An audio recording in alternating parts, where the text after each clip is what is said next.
Katulad po ng salubong ng pare, upang hindi kayo mabiktima ng mga turungot. Kung merong importanteng gamit niya sa loob ng baryo, pakiharap pa lang po ang pupuntahan niyo para hindi kayo masalisiyan. Kung meron mga matalong mga bata, pag-iibantay nila mga maingin para hindi sila mawalan sa iyong patigil. Mga kasunod po, bitama niyo po sa bawang batuhan sa pamilyang salamat po. Paalala po sa pag-iingatan po yung mga importanteng gamit niyo po katulad po ng salubong ng pare. Upang hindi kayo mabiktima ng mga turungot.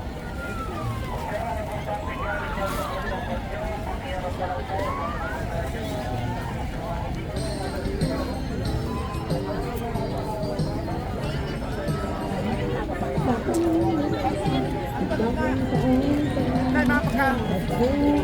Sakit na yung mga ano.